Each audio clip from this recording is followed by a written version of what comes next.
Good afternoon, everyone. I invite you to sit down and join us.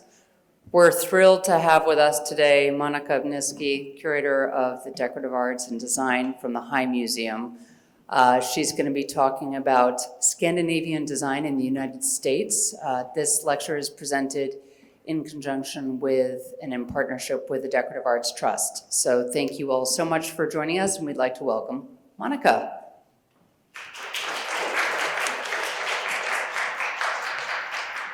Thank you, Helen, and thank you, Matt Thurlow from the Decorative Arts Trust, and thank you all for coming today.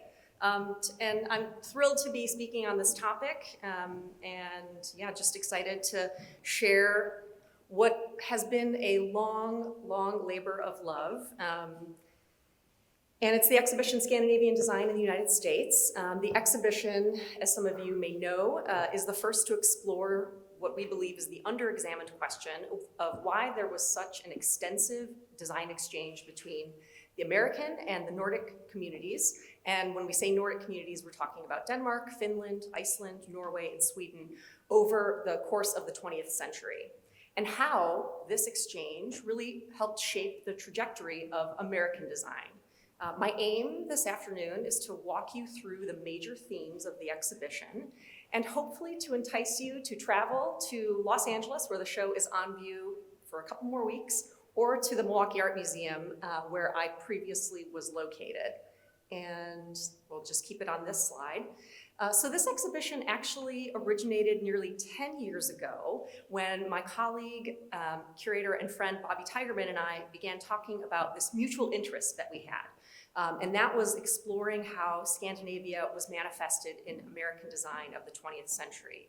And so this really, again, took shape over many, many years.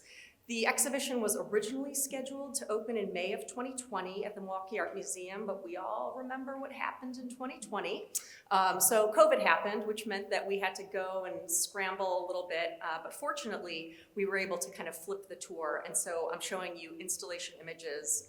The show actually opened in Stockholm at the National Museum before moving on to Oslo at the National Museum there, and as I mentioned, now it's on view in Los Angeles, where it has been since October, and then it will make its final stop at my former institution, the Milwaukee Art Museum, in the spring and summer of 2023. And if you haven't been to Wisconsin, it's a lovely place to visit in those months. I'm from Chicago, and so I would never suggest that anyone travel to the Midwest in the winter months. And so we're really lucky that this is a spring and summer show. So as I mentioned, the project took many, many years and has been long in gestation.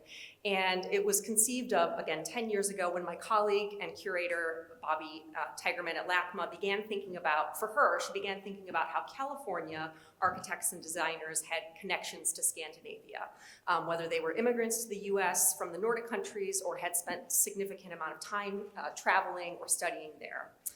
And in 2013, I opened up, there's an art historians conference in the United States. The College Art Association has an annual conference. And in 2013, I opened up this call for papers from the CAA, and I saw a panel that was being chaired by Bobbye and a Nordic colleague, and the panel was called The Influence of Scandinavian Design in America. I put the thing down, and I was sitting in my office. At that point, I was at the Art Institute of Chicago. I literally picked up the phone, called her, and said, "Get out of my brain. I've been thinking about this topic too." And so then we started talking about what it would look like if we could collaborate on this. Now, my interest went back to the days when I was at the Bard Graduate Center, and in 2004, I took a class on Swedish architecture and design with this wonderful woman who's here on the right side, Helena Kobe. And actually, our very first visit to Scandinavia in the fall of 2016, we met with Helena, again, who was my professor at the Bard Graduate Center however many years ago, who was now the senior curator of design at the National Museum. And she, in turn, suggested that we meet with her colleague at the National Museum in Oslo. There's Denise Hegströmer, who's to the left of her. Denise is also senior curator of design in Oslo. And as they say, the rest is history. We found very sympathetic partners in these wonderful, wonderful women, and we were able to collaborate on this grand journey together.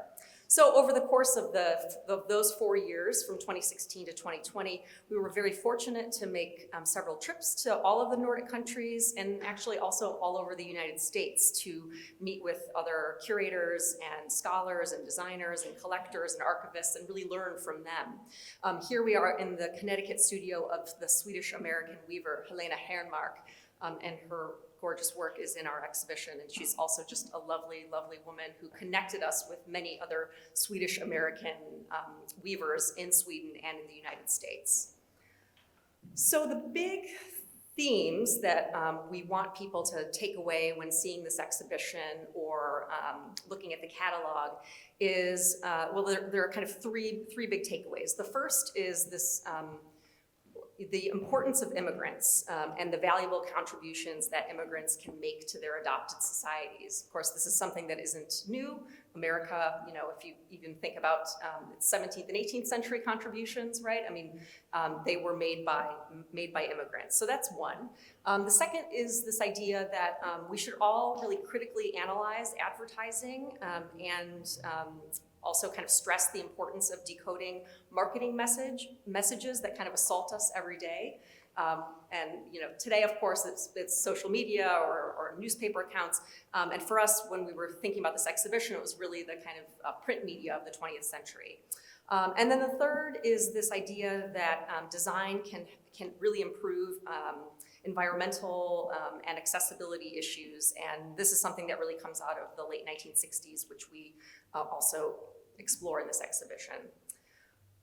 The other kind of more art historical through line for us is that we really wanted to present a new international narrative of American design history, and one that helps to serve as a corrective to what we consider to be the dominant narrative that really centers Central European emigres, so people like Walter Gropius, Marcel Breuer, Ludwig Mies van der Rohe, and Josef Albers, among many other, the kind of Bauhaus elite, and that they were really the ones who shaped modern American design culture through their work and their leadership at major art and architecture schools in the country. So our proposition is that this exhibition will help reframe the history of American design, helping to make the case that Scandinavian design also enjoyed an influential role in the United States, and thereby kind of emphasizing the role that these immigrant Scandinavian instructors played in shaping generations of American designers. And one such place where this design exchange occurs is at Cranbrook. And the first kind of story that we really unravel in the exhibition, although there are many others, is this place where these Scandinavian designers who immigrated to America, and in the case of Cranbrook, it's the Saarinen family, who came from Finland, and they consisted of the architect Eliel, who designed much of the Cranbrook Academy of Arts campus in Bloomfield Hills, Michigan. And for those that don't know, the art school still thrives today. Very, very important center. Eliel also recruited Cranbrook's faculty, and mainly from Sweden and Finland.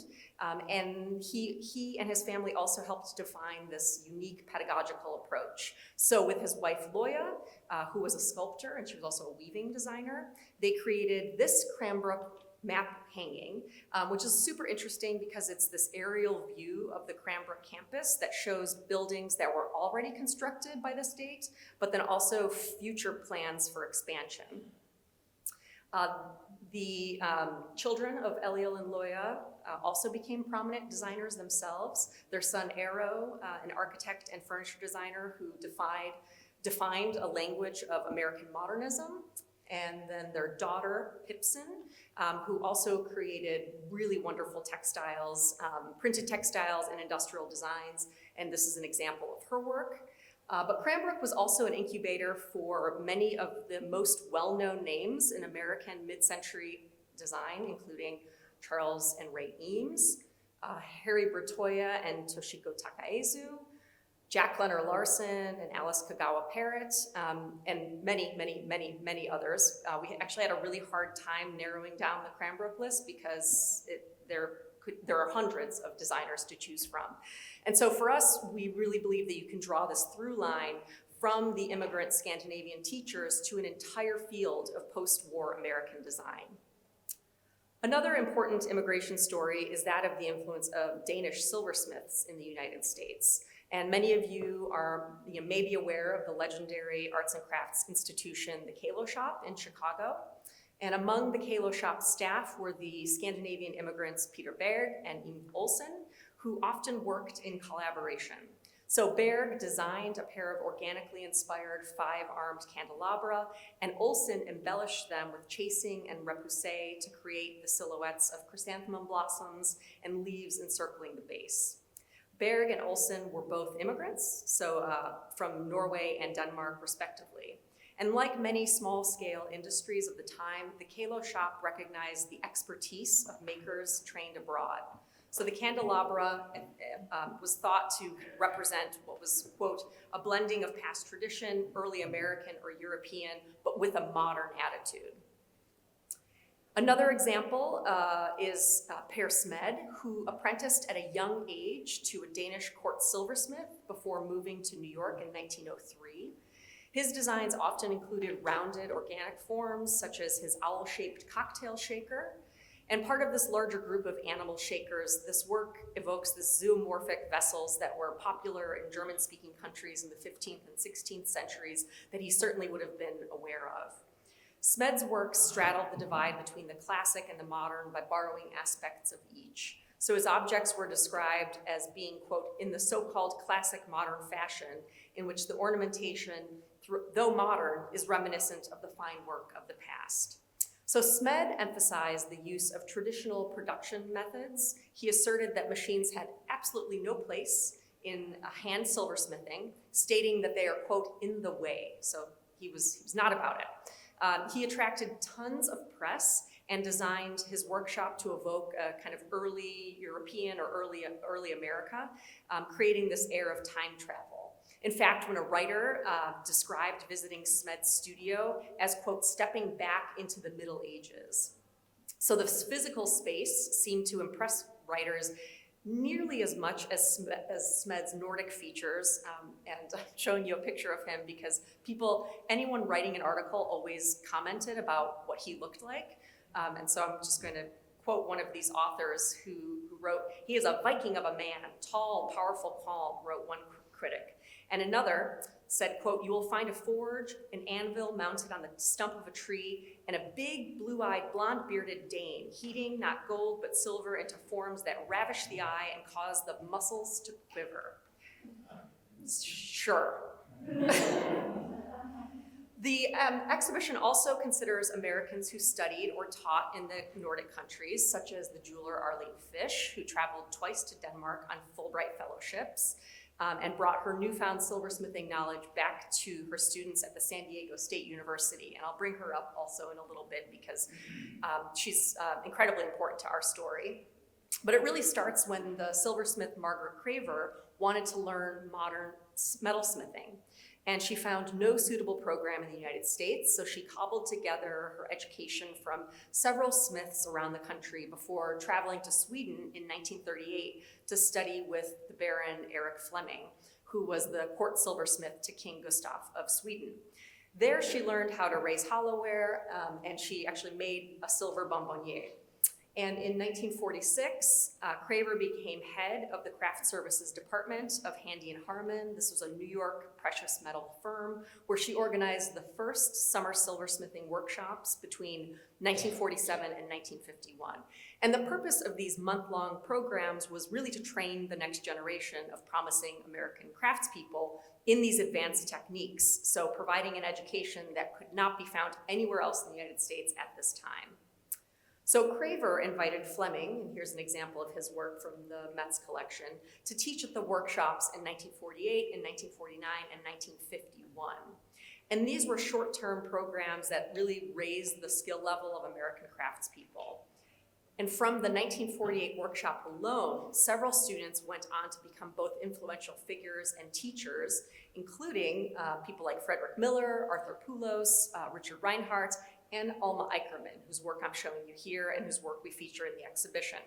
So Ikerman, she studied at Columbia University, and then she was recruited by Indiana University in 1947 to instruct design and metalsmithing. And they also wanted her to build a jewelry program.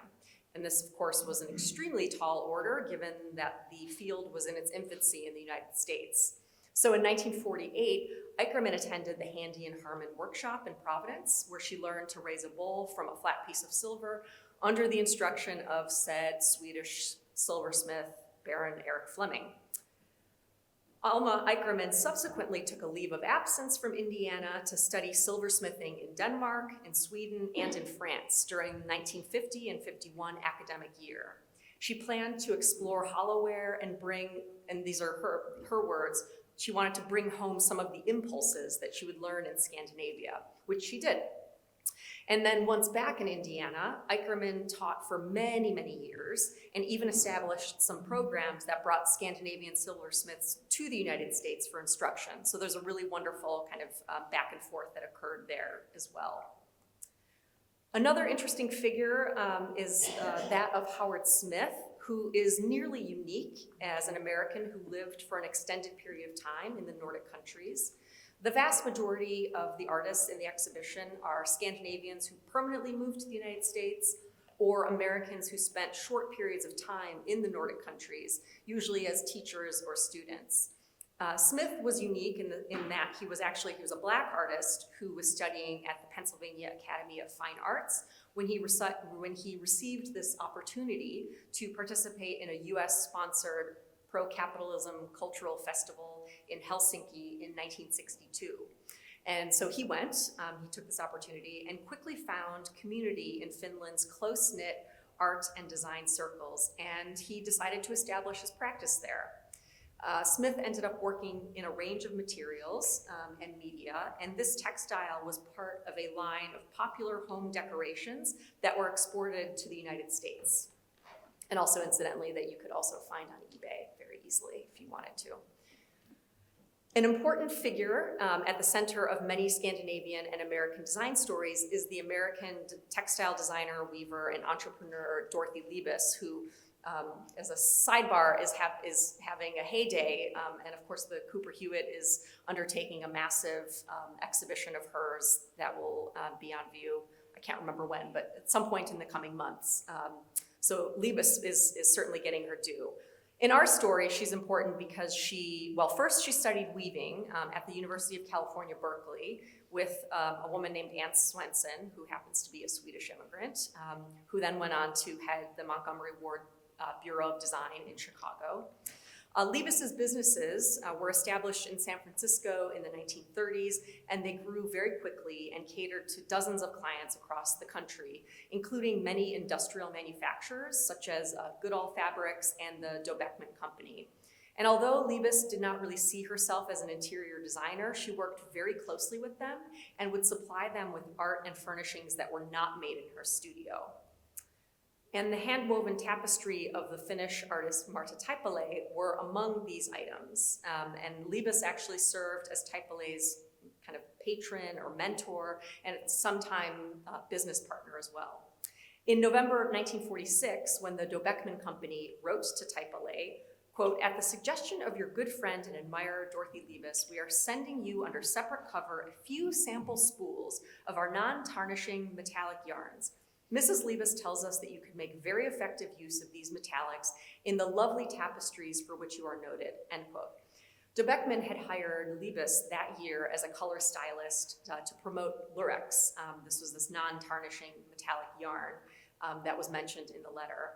And Liebes actually also used this new material in the textile that I showed you on the previous slide. So she was using Lurex here.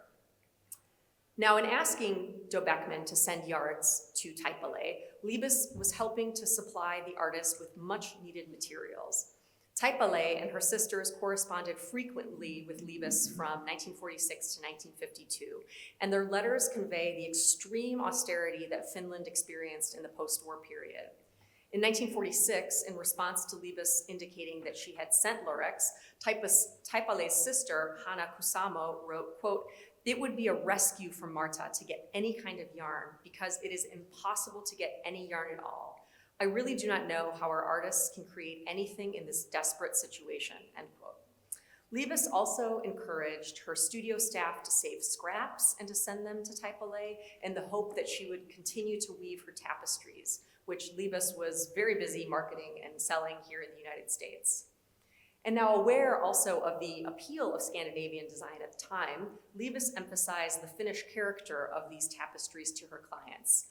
She asked Taipale to give the tapestries titles just the way paintings have names. And she further specified the types of names that Taipale should consider.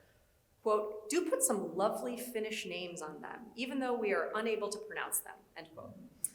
That's a true story for anyone that knows what Finnish looks like. Libes expected that the Finnish names would contribute to the authenticity and desirability of the tapestries as kind of Scandinavian imports of the period. And like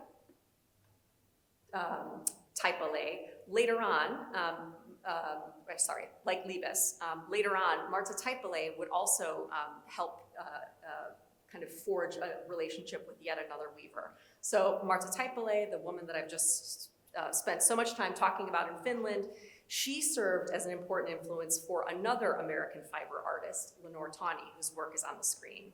So Tawney enrolled in a 6-week tapestry workshop in 1954 with Taipale. So by that point, Taipale had been in Finland for a while, and then she was invited to come to the United States, and she was invited to teach at the Penland School of Crafts in North Carolina.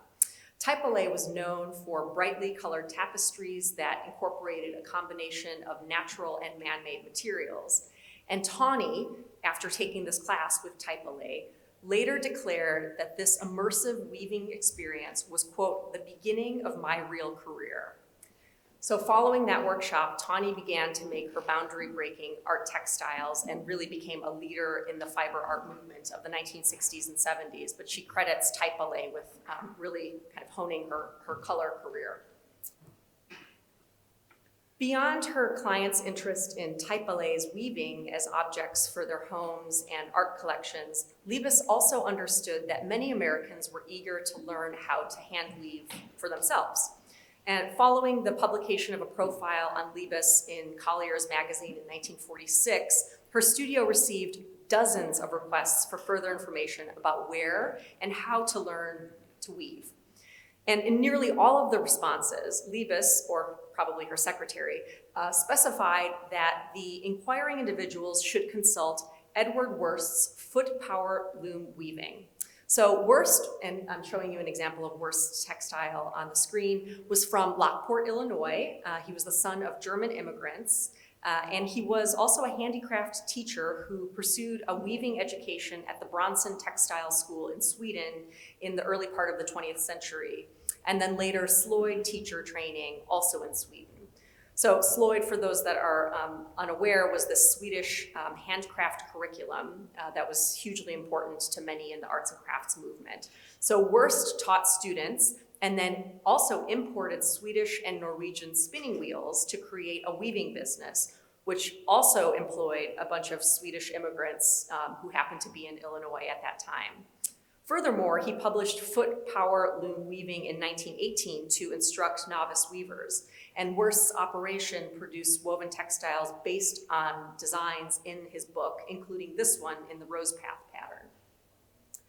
Now, one of the great discoveries that unfortunately did not make it in the book because we hadn't yet found it, but it is now part of the Los Angeles and Milwaukee presentations, is this curious textile by Frida Hansen, one of Norway's great weavers. Her work had been seen in the United States beginning in the late 19th century. She was shown at the 1893 World's Fair in Chicago. And that was because there was this great Norwegian-American collector of her textiles. Her name was Bertha Ask Berg. And it seemed that Berg's mission in life was to collect and display Hansen's work across the country, including here at the Norse American Centennial in Minnesota in 1925. And we were so taken with this textile, which is why we ended up publishing this photo in the exhibition catalog, but we were absolutely floored when it appeared at a booth here last year at the delayed Winter Antique Show. And you can only imagine how excited we were when we found out that this, still lived, and it, was tucked away in an attic for decades, which is always the wonderful deck art story at the end of these. At the end of these exhibitions is trying to find things that haven't seen the light of day in a very long time. So we are very excited to, again, show this in Los Angeles and in Milwaukee, and with its really storied American provenance, which was one of our conditions for inclusion in this multifaceted exhibition. So I hope you're beginning to see that travel between the Nordic countries and the United States was a sustained form of cultural exchange that persisted over several decades. But for many Scandinavians, the vibrant New York City landscape was a source of abundant inspiration. And although we don't include this in the exhibition, there's nothing quite like this work, which is in RISD's collection, that the Danish silversmith Erik Magnusson created, in which it really captures the city's explosive energy in this Cubist-inspired coffee service. But there were lots of other artists and designers who were inspired by New York City, including the Swedish textile designer Ingrid Dessau, who depicted the illuminated grids of New York's skyscrapers in her Manhattan hanging. And while the prevailing immigration trend was for Scandinavians to settle permanently in the United States, Magnusson and Dessau are among several Nordic designers who resided abroad only temporarily. Among those who also spent time in the United States before returning to Scandinavia was Josef Frank, a Jewish Austrian architect who sought to escape anti-Semitism in 1933 by moving with his Swedish wife to Stockholm. And there he was hired by the chief designer, Estrid Eriksson, who was the founder of the Swedish design shop Sphinx 10. Frank's furniture and textiles embodied a colorful and organic modernism that was rooted in Viennese secessionist aesthetic of his youth, which contrasted with the prevailing international style. And following the Nazi invasions of Denmark and Norway, Frank and his wife fled to New York in late 1941. In the city, he taught art history at the New School for Social Research for 2 years, before focusing on what the scholar Christina Bangberg Eriksson has described as, quote, his most innovative and significant body of textile designs. And this was done for Sphinx 10 in 1943 through 45, but again, from New York City. So Frank ultimately created 50 designs, many inspired by the American landscape, of course, as he imagined it, because he didn't actually travel to Hawaii to see Hawaiian flora and fauna, but he did have a series of manuals depicting this type of American material. The Manhattan pattern featured rectangles and circles with color-coded maps of the city, each surrounded by these gray ribbon-like borders that listed the principal attractions in each neighborhood. And of course, being in New York, this was probably the closest textile that he would have been able to see something and then translate it to a design experience. It is also still in production today, and many of Frank's textiles, as you all know, are still produced by Sphinx 10. After World War II, both American and Scandinavian designers traveled back and forth frequently, but some of them traveled under the auspices of the US government-sponsored Fulbright program, which was founded in 1946 to foster international educational exchange. And in 1949, the Norwegian architect Arne Korsmo and his wife, designer Greta Pritz Korsmo, were part of the first class of Norwegian Fulbright grant recipients to the United States. The Korsmos lived in Chicago, where Arne was a professor, and Greta was a visiting student at the Institute of Design. So this is the new Bauhaus that was formed in Chicago. The Korsmos traveled extensively during their fellowship year and met many of the major figures in American architecture and design, including Charles and Ray Eames, Lou Kahn, Edgar Kaufman Jr., James Prestini, Ludwig Mies van der Rohe, and Frank Lloyd Wright. Pritz Korshmo recalled that the exposure to American design approaches was especially formative. She learned about professional practices of industrial designers, and she felt liberated to experiment with techniques such as engraving on enamel, which you see here. Most of all, the American preference for vividly colored tablewares also emboldened her to introduce similar colors in her own enamel designs for Catherine Holm, which is the kind of more mass-produced work. This is a one-off that we have in the exhibition that also happened to be illustrated in this article. You can see it right there.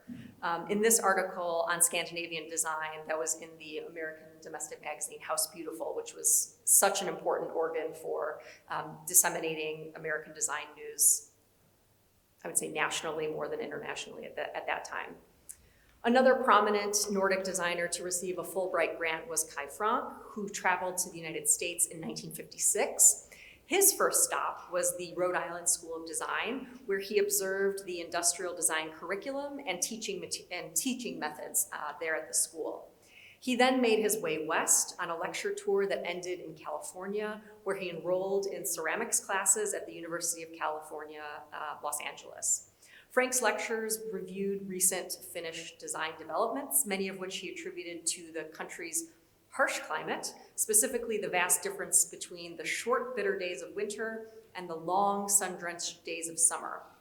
This rhetoric of linking nature to Finnish design would be employed often by Frank and others, especially in the Design in Scandinavia exhibition, which would actually open 2 weeks after his talk in Chicago. So it kind of followed him around the country. Throughout the year, Frank served as a kind of emissary for Finnish design, heavily promoting the products of the Arabia factory, where he also happened to be an artistic director, to American audiences. And what was interesting in doing research, we kind of surmised that Frank must have run out of money, or he ran short of money on his travels through the United States, because as John Jung, who was the US-based sales manager of the company that owned Arabia, pleaded with his Helsinki counterpart to send financial assistance. Quote, "Any amount which will be spent in this regard will come back 20 times over." They were really invested in getting this designer as many resources as he needed, because they knew that the knowledge that he would be able to amass in America would be so important to them in Finland. Many American designers, and back to Arlene Fish here with another work that's in the exhibition, also received Fulbright fellowships. And again, we could have chosen from so many people, people like Glenda Aronson, Bob Evendorf, Margaret and Robert Eskridge, Richard Fairbanks, Arlene Fish, who's on the screen, Jim Hennessy, Glenn Kaufman, I can go on and on. But for the jeweler, Arlene Fish, her second Fulbright fellowship to Denmark, she explained that she was previously interested in this idea of object jewels. That is, jewels which have only a minor functional value, but which are significant in their conception and elegant in the materials in which they are made. And so while in Denmark, Fish became acquainted with a marine biologist who introduced her to the structures of jellyfish. And she subsequently created Hydra Medusa, in which she suggested in silver the sea creature's transparency and graceful movement. And it's still bewildering to me that Fish, whose surname derives from the German word for fish, I know, it's like when you stop and think about this, she could not have chosen a better line of work to go into, except if she were a marine biologist, I suppose. But she often revisited aquatic forms in her career. It's like it was meant to be in some way. Americans have long associated Scandinavian design with such adjectives as honest, organic, and handcrafted. And goods were sold to American consumers by evoking this constructed Scandinavian dream, as we called it, that really paralleled with this mythic American dream. So linking the ownership of such objects with comfortable modern living. For Americans, the qualities associated with Scandinavian design were appealing because they resonated with progressive ideals of freedom and democracy that were promoted after World War II. And the Nordic countries were allied with the United States on many fronts, including the belief that we can consume our way into a better designed world. That is until the late 1960s really threw a wrench into that system and challenged social norms and really questioned the kind of selling of the Scandinavian dream. Scandinavian firms actually began to sell modern design much earlier than the mid-century, in the early 20th century. And these objects were often depicted as luxurious and exclusive. And George Jensen, saying it the American way instead of Eric Hansen, became the first sustained retail venture when Frederick Lunning, a successful salesman in the Copenhagen George Jensen shop, and he was there since 1918, brought his business acumen to the American market. And was really kind of appealing to people's desire for quality craftsmanship. So Lunning came to New York and opened the first shop in 1924, and it was so successful that they moved to a prestigious address on Fifth Avenue 10 years later. But in 1929, Beatrice Windsor, who was the acting director at the Newark Museum, bought 2 pieces of jewelry and 4 pieces of hollowware from Lunning's shop, including this silver and labradorite necklace that was designed by Jensen himself. George Jensen was one of many firms selling Scandinavian design in the United States before World War II. And by the mid-century, there were countless options for buying Scandinavian goods. In Los Angeles, there was Zacco, Cargo's was in San Francisco, Frank Brothers was in Long Beach, and all of these offered a broad array of products for California consumers, while in the Midwest, several architects also opened shops, including Contemporary Backgrounds, that was in Detroit, and Baldwin King Ray, that was in Chicago. And again, back in New York, there were many, many more options, like Bonnier's, and I'm showing you this very provocative advertisement for Bonnier's that recommends the, quote, Scandinavian experience, and trades on some of the stereotypes that these liberal socialists are also nudists, was something that can be found in advertising and may or may not have been true. And then there was also a place called Finland House, which sold pavo tunnel chandeliers like this one. And probably most famously was Design Research that was established by the architect Ben Thompson in 1953, and this was in Cambridge, Massachusetts. This store offered a colorful range of objects, including Scandinavian design. It was the first retailer in the United States to carry the Finnish clothing brand Marimekko. And Thompson's colleagues, the architects Robert and Margaret Eskridge, became friends with Marimekko's founder, Armi Ratia, while they were on a Fulbright fellowship to Finland.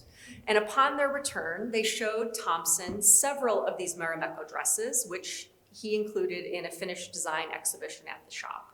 And afterward, Design Research introduced Marimekko's colorful hand-printed textiles and these loose-fitting dresses to its inventory in September of 1959, really helping to popularize patterns like Unico that we see here, in which these enormous, brightly colored graphic poppies dominate a white ground.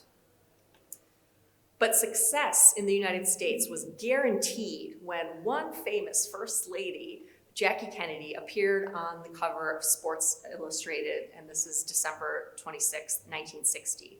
And she's pictured wearing one of these unconventional finished dresses. And now, despite its iconic status today, Marimekko was really quite radical at the time.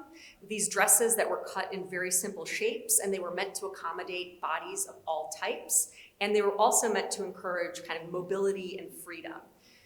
In fact, we did some very careful calendar research and discovered that Jackie wore this Marimekko dress when she was pregnant, which again would have been in keeping with the body kind of mobility and freedom that Marimekko encouraged.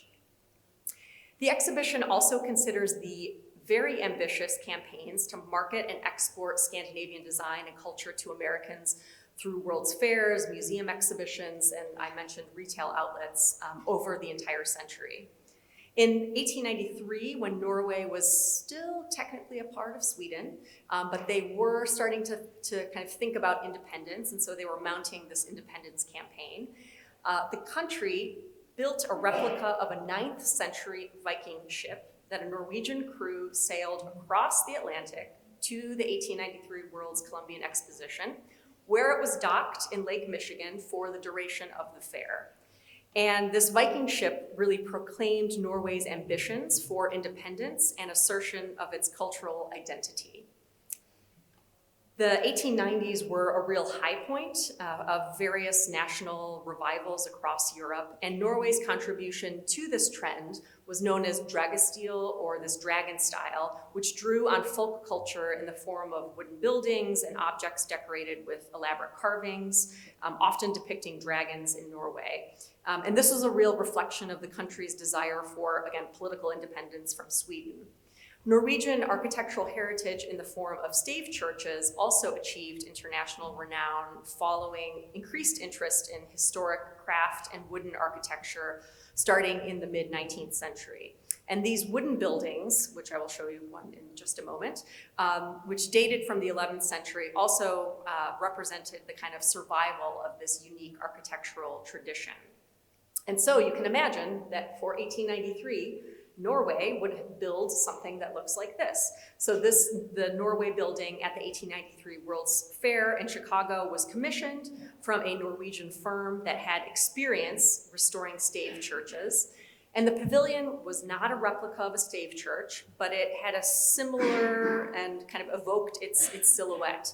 So details such as the carved heads of Norse kings and queens on the interior and carved dragon heads on the exterior explicitly reference stave churches.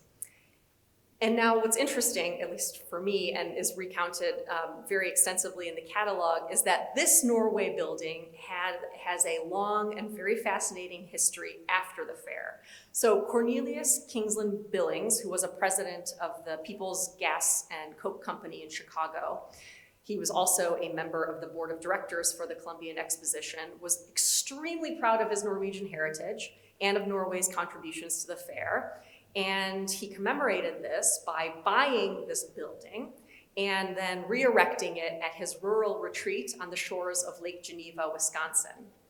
But this was not the end of the Norway building's journey. The estate on Lake Geneva passed through several hands for whom taking care of it became harder and harder. And so it was eventually converted into a private movie theater in 1917. And then eventually it fell in much poorer shape before it was bought in the early 1930s by Isaac Dahl, who was a Chicago businessman whose ambition it was to create a museum celebrating Norway's heritage. Of course, he himself was Norwegian. He also wanted to celebrate the state of Wisconsin and the United States. So he had a very, very ambitious program. So the Norway building was once again disassembled and rebuilt to become the centerpiece of the Little Norway Museum, which also was called Nisedal, and it was located outside of Mount Horeb, Wisconsin. And for those that don't know, Mount Horeb also happens to be the troll capital of the United States and has lots of really interesting Scandinavian type things to do. We really searched under every single rock for this exhibition. So, okay, building now moved several times. It's now in its third location, and it stood along a collection of other buildings that were erected following other traditional techniques used by early Norwegian settlers to Wisconsin. Dahl furnished the buildings with Norwegian craft objects from his personal collection. He also bought objects directly from Norway, and then there were these appeals to local Norwegian Americans to basically give up their things. Now, Little Norway closes in 2012, and the Norway building makes yet another journey. This time, it moves to Norway. In 2016, it made the journey from Wisconsin to Orkdal, Norway, where it had been originally manufactured. And so now it's located in the city of Orkanger, which is the town over from Orkdal. It has been restored by the country, and this time they really view this as a kind of artifact of Norwegian culture and industrial history.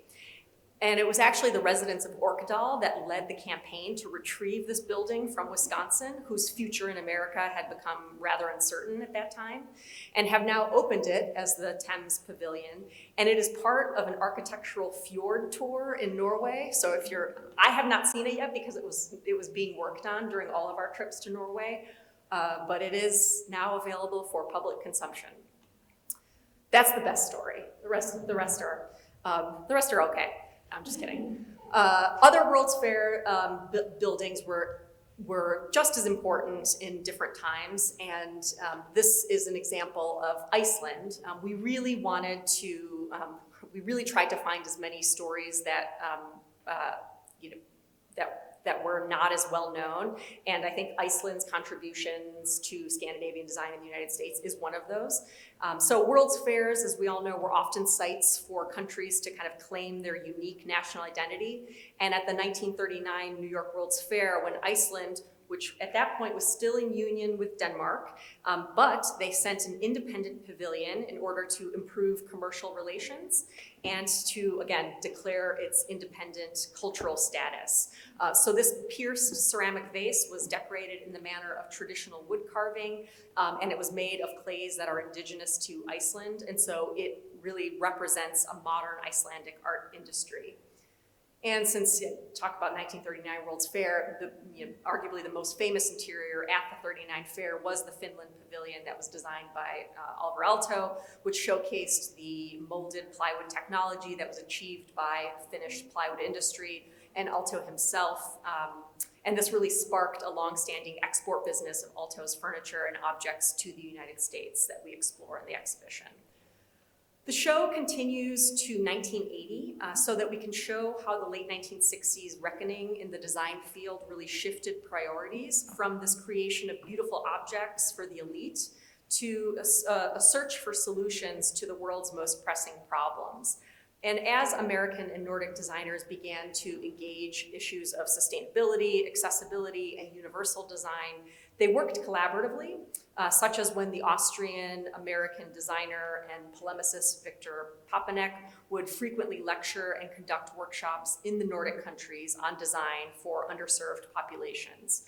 I'm showing you the cover of his classic book, Design for the Real World, which outlined the flaws in the existing design economy. And what is most interesting, again, at least from our perspective, is that this book found a Swedish publisher in 1970 before it found an American publisher a year later. And this, again, is just because of the circumstances in Sweden at the time. They were super pro-environment beginning in the late 1960s.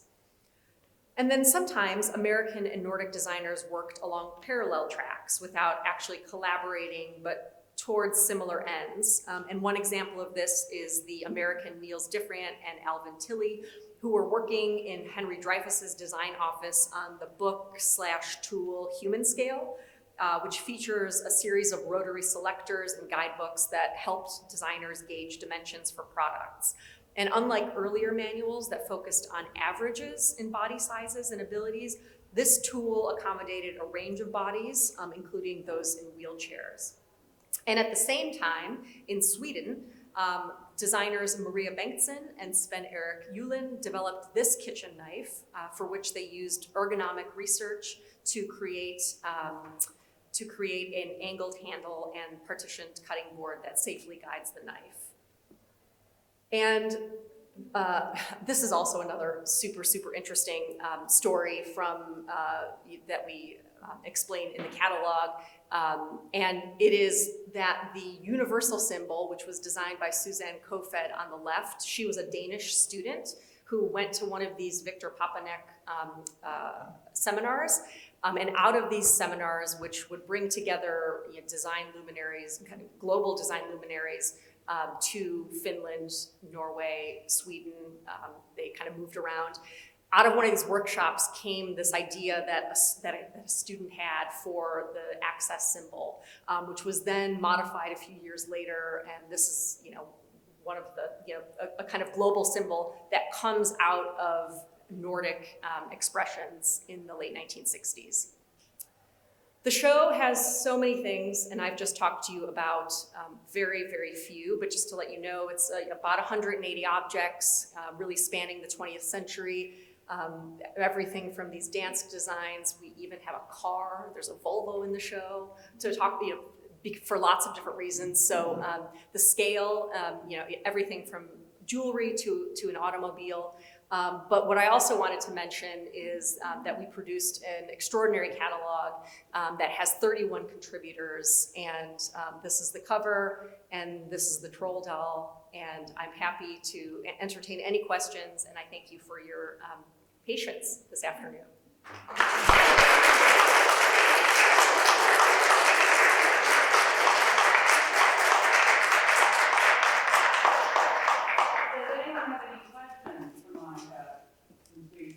Lucky to have her with us today. Any questions about the exhibition or about Scandinavian design in general? Oh yes, Earl. Did you find, I guess there's a little bit there with the story of the 1893 village in Norway, but did you find any sort of regional, because of immigrants around Scandinavia, sort of strongholds? Yes. Yes, I really cut all of that kind of more homespun things, but we do, the first section of the exhibition introduces things like rag rugs and rose mulled plates. These are all kind of more like folksy things that people would have either brought with them when they immigrated to the United States in the 19th century, or brought that kind of skill set with them. And people today are still doing it. I mean, the Upper Michigan has the largest concentration of Finnish emigres, for example, and they're still making rag rugs. There are rose mailers in Wisconsin, Minnesota. I talked to many of them.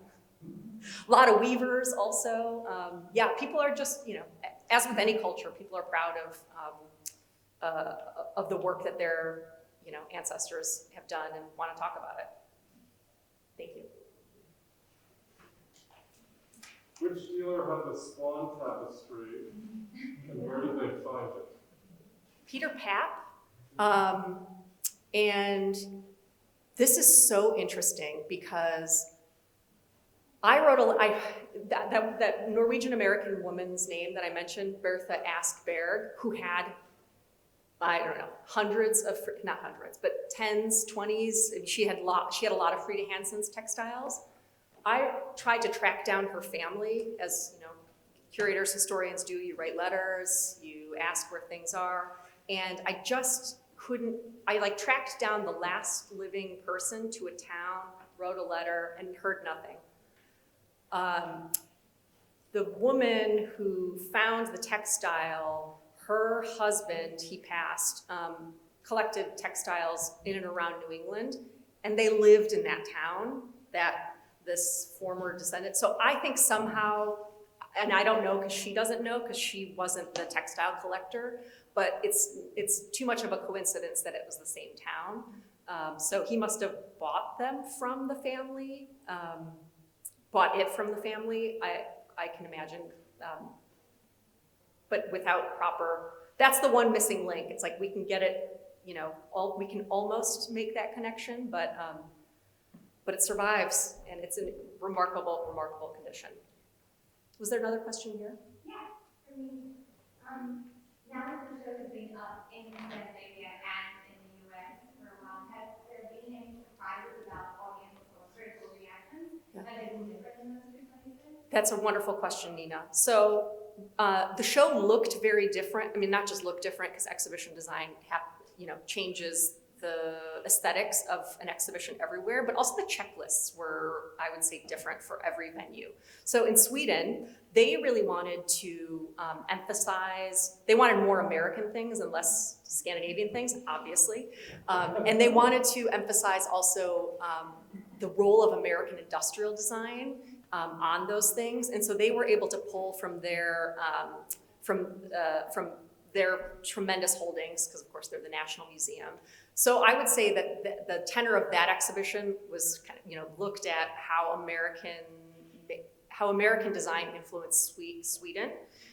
Norway did the same thing. They found some really wonderful loans that we could not find. Again, people started finding things in unsuspecting places. They were able to recreate some more Norwegian stories that we did not. And then I would say, in terms of between Los Angeles and Milwaukee, the focus, Bobbye has chosen to emphasize California stories, and I have chosen to emphasize Midwestern stories. And like both of those are very, very rich and important in their own ways. So I would say every venue is a little bit different. Yeah, thank you. I can't see, so. Okay. Can you say more about this card and dance? Yes. Its role in both places? Yes. I did not know, and maybe some of you did know this, but I just assumed that with a name like Dansk Designs that it was a Danish company. But what we learned, because there's a nice book on Dansk that a small design museum in Denmark produced, but then talking to various Dansk collectors, is that the New York entrepreneur Ted Nierenberg traveled to Denmark, like many people did in the 50s and 60s. But this is another, I mean, there's so much that you can't talk about in a shortened lecture, but travel was expanded for not just designers. I chose to talk about designers, but for regular people. So Ted Nierenberg went to Copenhagen and went to the studio of the first Dansk designer, whose name escapes me, but let's hope that I have it on. Yes, Kissgaard.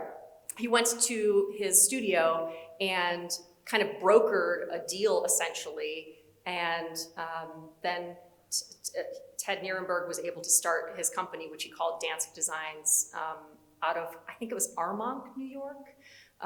You'll have to, check the catalog on that. But they were pretty successful in manufacturing things in Denmark for as long as they could, and then they moved production to Asia for some of that teak, as many furniture companies also did, which is another interesting sidebar.